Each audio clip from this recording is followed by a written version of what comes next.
Jean-Marc, donc dernier match de l'année, est-ce que c'est une forme aussi justement d'enjeu au niveau de la concentration, d'essayer justement de ne pas penser à cette trêve qui arrive, de rester vraiment dedans, il y a encore des choses à faire quoi, et on pensera aux vacances seulement après quoi. Ouais, c'est tout à fait ça. C'est tout à fait ça. Parce que la saison n'est pas facile en plus pour les joueurs qui ont pas mal enchaîné Oui, depuis oui, le repli, quoi. le souci c'est que effectivement, comme on est sur 9 matchs sans défaite, eh bien effectivement, tu as le sentiment, tu peux avoir parfaitement avec le football et les footballeurs l'idée que le gros risque, c'est, entre autres, c'est d'avoir, voilà, d'être relâché parce qu'il y a 8 jours de vacances, en fait, voilà, et puis comment on se mobilise pour chercher à faire un résultat. Voilà. Mais c'est vrai que surtout quand tu dis aux joueurs que faire une victoire plutôt que de nul, c'est mieux. Mais bon, stratégiquement, les mecs ils te disent après le match, bon on a gagné coach, on reste à la maison, maintenant on rentre en vacances, ils te disent. Bah oui. Ouais. Moi j'ai dit allez mourir, je leur ai dit. Ma femme ne supporte pas que je dise ça, mais je leur dis allez tous mourir, on va à Dunkerque. Non mais voilà, donc c'est vraiment aussi comment effectivement on est capable de se mobiliser pour aller faire. Surtout que ça va pas être, c'est pas un match, c'est pas être un match facile du tout, même si c'est l'équipe de Dunkerque reste sur des résultats négatifs. Il n'en reste pas moins que c'est une équipe très athlétique, qui est très forte en contre, qui est très très forte en contre, et donc c'est toujours pareil quand tu as quand tu as la possession et que si jamais tu as la possession et que l'équipe te prend en compte, c'est toujours délicat, c'est des matchs délicats. L'autre jour, j'ai vu Nice-Lyon, Nice, 35 minutes de jeu, ils ont eu le ballon en permanence, et avec le talent individuel de Lyon, en 3 contre, le match était plié. Alors que Nice, il jouait super bien au foot, et en 3 contre, il était plié grâce au talent individuel de l'équipe de l'Olympique Lyonnais en contre. Voilà, parce que c'est le truc le plus difficile.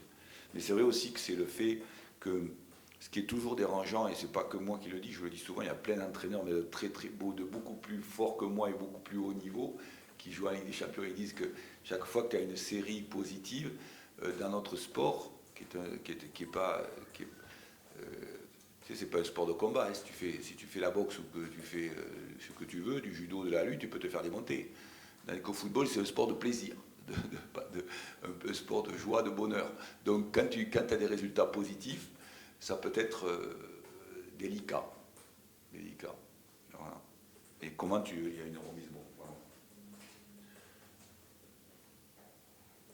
Du coup, chez vous, il y a vraiment cette envie de continuer à enchaîner, ou finalement la trêve qui arrive bientôt, elle arrive peut-être à point nommé pour reposer un peu les organismes. Parce qu'ils ont été beaucoup sollicités, vos joueurs, malgré tout, psychologiquement, être toujours au top mentalement pour enchaîner, c'est pas évident. Mais vous aurez continué. Non, évidemment, quand tu es entraîneur, si vous saviez les propos que je leur tiens, moi, dans les vestiaires,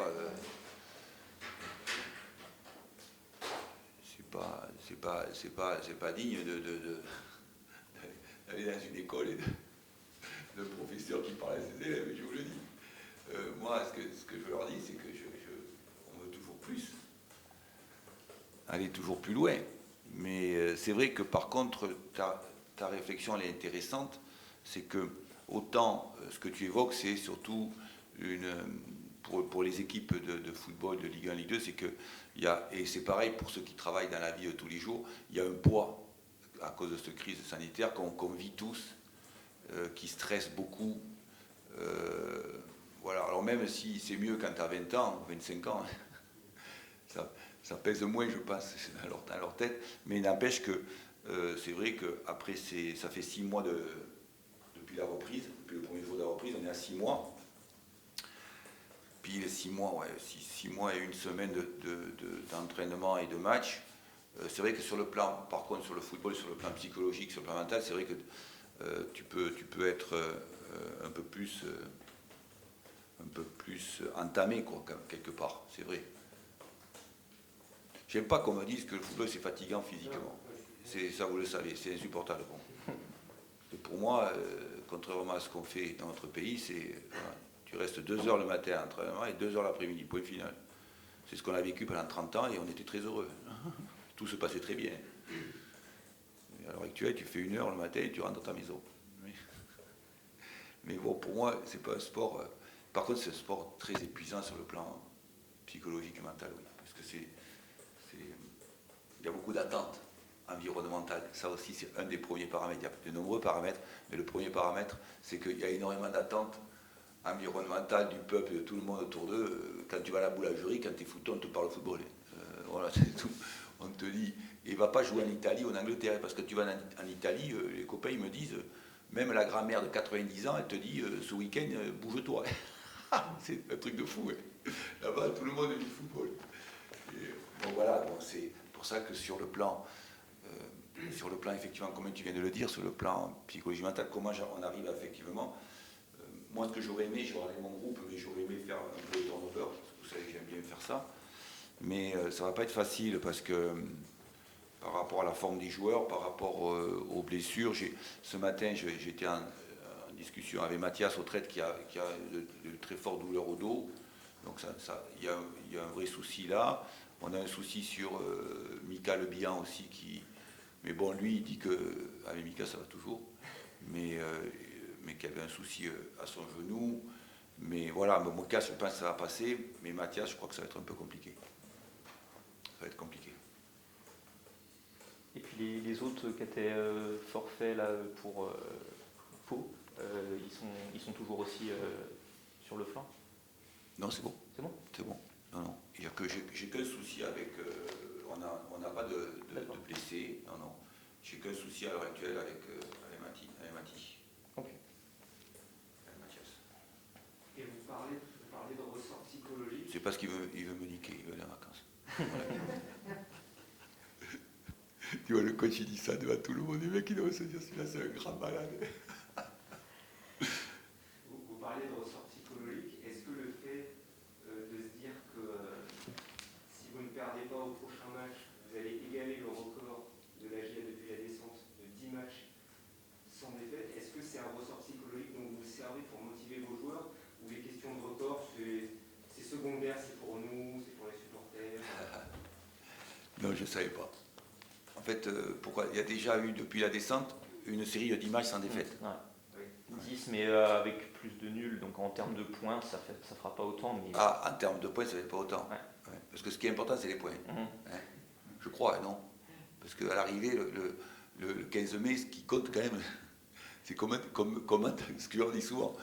De temps en temps, je leur fais un briefing, parce que sur le plan du foot, quand tu parles comptable, sur le plan des sports, toutes les études scientifiques qui ont été faites, quand tu commences à parler comptable, ça ne parle pas à l'athlète de haut niveau, ou très peu, ça parle à 5%. Par exemple, je vous donne un exemple très typique, chaque fois que les présidents ont voulu mettre des programmes de primes de match, et ça je l'ai connu dans même des très grands clubs où je n'ai pas joué, mais des copains qui me disaient dans les très grands clubs, où les présidents disaient, voilà, si vous gagnez ces 3 matchs, faites ces séries de 3 victoires, vous faites ça, voilà, vous imaginez bien, ben vous aurez des primes. Jamais ils arrivent à choper.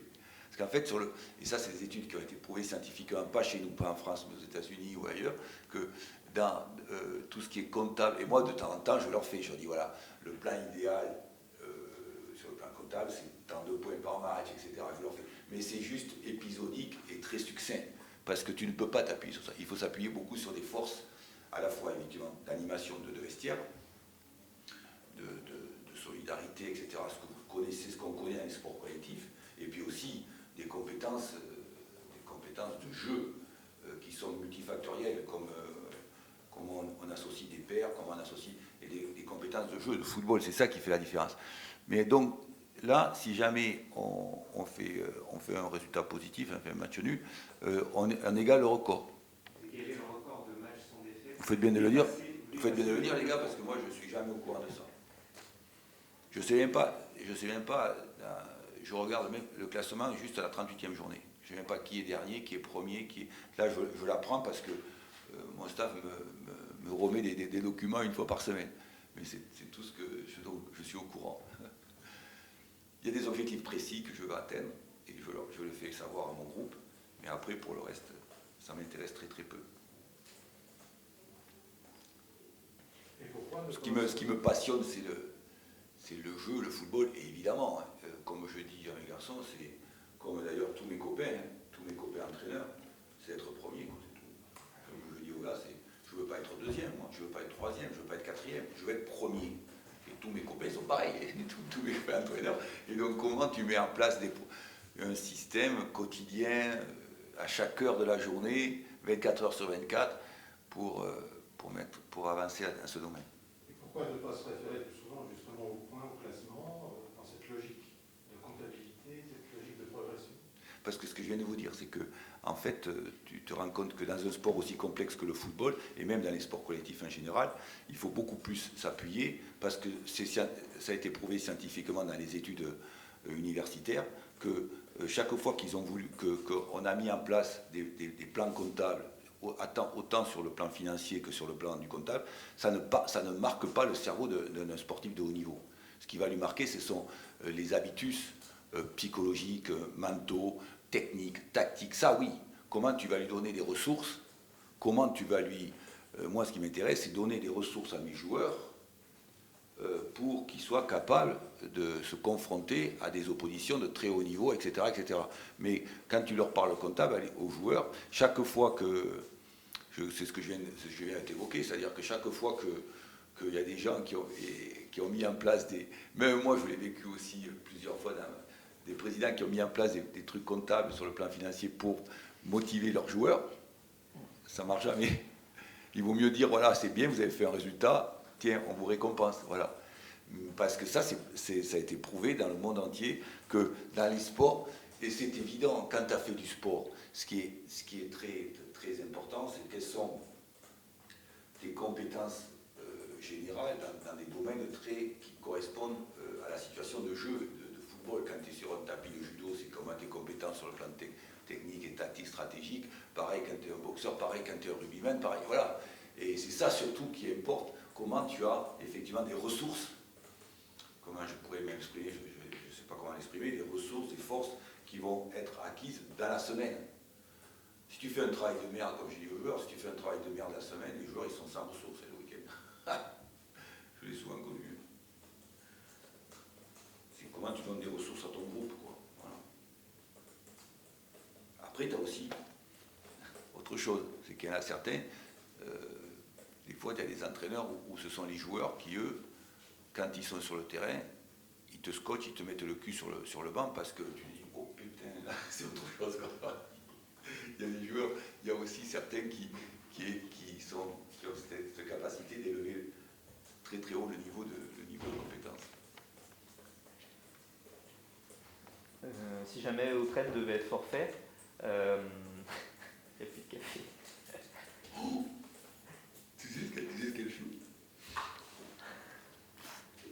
Mon attaché de presse, quand je fais ça maintenant, elle me fait un doigt d'honneur. C'est grave quoi, non? Non mais c'est grave quoi. Non, c'est pas vrai. C'est pas vrai, elle dit, c'est pas vrai. Bon, j'y vois pas, c'est parce que j'ai pas les lunettes, ça va. C'est ça. Ouais. Si Autrette devait être forfait, est-ce que c'est justement une opportunité de voir une formule différente ou des solutions de rechange? Oui, c'est vrai.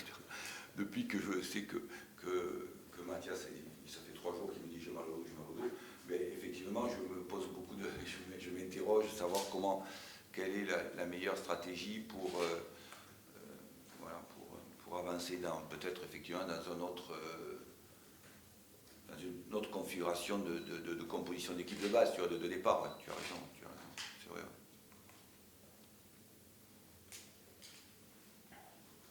C'est exactement ça, oui, c'est vrai.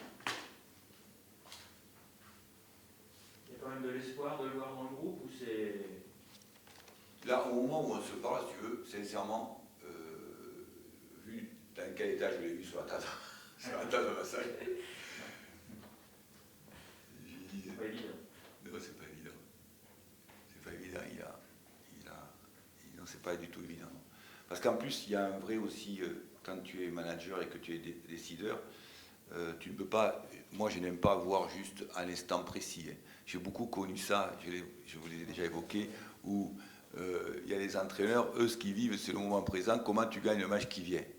En fait tu te rends compte que ce qui te fait toujours flipper quand tu es entraîneur, c'est c'est pas comme c'est souvent que je l'évoquais ici, excusez-moi, mais c'est pas comme quand nous on jouait avec 2 points, 1 point. Mais ce qui te fait flipper, maintenant que tu es à la victoire à 3 points, tu sais que si tu fais une série, et comment tu construis un projet où tu sais faire des séries de victoires. Et nous, pour l'instant, on n'y est pas encore arrivé au niveau que je l'espère, que je l'ai déjà vécu. Donc c'est un de mes objectifs. Et donc du coup, tu ne peux pas... C'est pas vrai quand tu es un manager et c'est comme un chef d'entreprise, dans une entreprise autre que le football, c'est comment tu te projettes sur l'avenir et comment tu es capable de prendre des risques, d'être audacieux et de te pénaliser peut-être sur un week-end pour pouvoir investir dans 1 mois et demi, 2 mois ou 3 mois. Ça, c'est quelque chose qui quand tu es coach, ça te torture le cerveau en permanence. Parce que tu as peur du moment présent, puis tu veux investir sur l'avenir, donc c'est quelque chose de toujours très complexe que tu te tortures en permanence dans ce domaine. Au moins, mes entraîneurs que j'avais avant, ils ne se torturaient pas. Ils disaient non, on fait repose-toi, pendant 8 jours, tu joues ce week-end. Les mecs, ils se reposaient 2 jours. C'était juste, il fallait qu'il y ait 11 gars les mêmes, tu vois. À l'époque, c'était un peu ça. Quand j'ai vécu. Pas toujours, mais bon, c'était un peu ça. Et la position que vous occupez au jour d'aujourd'hui, bientôt à la trêve, ça va pour vous rassurer justement pour la suite? Oui, parce que, en fait, par rapport à ce que, bon, ça fait 18 mois que je suis là, par rapport aussi, et puis il n'y a pas que ça, quand tu arrives dans un club, tu es impacté par son vécu. Tu peux mettre n'importe qui, tu peux mettre Dupont, Durand, Furlan ou n'importe qui, et je l'ai vécu assez de fois puisque j'ai fait 14 ou 15 clubs. Tu es impacté par ce que les gens vivent à l'endroit où tu es, ou ce qu'ils ont vécu. Et tu es impacté par le fonctionnement du club. Donc moi, ça fait 18 mois que je suis là, et donc l'année dernière, on avait fait un bon début de saison, c'était dynamique et tout, mais derrière, il y a eu 8 matchs sans quelque chose de très probant. Puisqu'en plus on avait perdu, comme on le dit, on a eu beaucoup de rouges. Mais donc, oui, pour ça t'enlève, si tu veux, ça t'enlève pas non plus le stress que tu peux avoir l'entraîneur de la deuxième partie de saison, où tu te dis, tout se joue, c'est le monde étal. Mais ça ne t'enlèvera jamais, parce qu'il y a des gens qui vont s'effondrer, d'autres qui, pour des raisons aussi qui ne maîtrisent pas, et d'autres qui vont émerger, deuxième partie de saison. Mais oui, par rapport au travail qu'on effectue depuis 18 mois, le fait qu'on soit sur cette dynamique-là, et le fait que aussi, ce qui est très dommageable, c'est que les gens ont pu voir nos matchs à domicile, par exemple, que par la télévision. Et ça, c'est dommageable, et on est très déçus qu'ils n'aient pas pu vivre avec nous les rencontres assez sympas. Je ne vais pas dire des belles rencontres, mais des rencontres sympas pour notre public qu'on a vécu ici depuis 4 ou 5 matchs, quoi. Il n'y a que ça qui est dommageable. Mais sinon, pour le reste, oui, quoi qu'il arrive à Dunkerque, c'est quand même quelque chose qui est très intéressant pour l'avenir. Même s'il faut savoir que la coupure va être très courte. Hein. C'est très très court et on repart contre Caen très rapidement, avec aussi je me casse la tête parce que déjà on passe à ça avec des suspendus, donc voilà.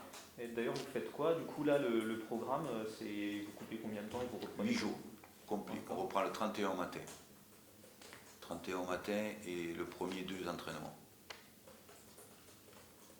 Autrement dit, ceux qui vont vouloir faire la fête le 31 au soir, il va falloir être costaud. Le lendemain, ça va être un massacre. Je vais les massacrer, je te jure. Ils le savent, déjà.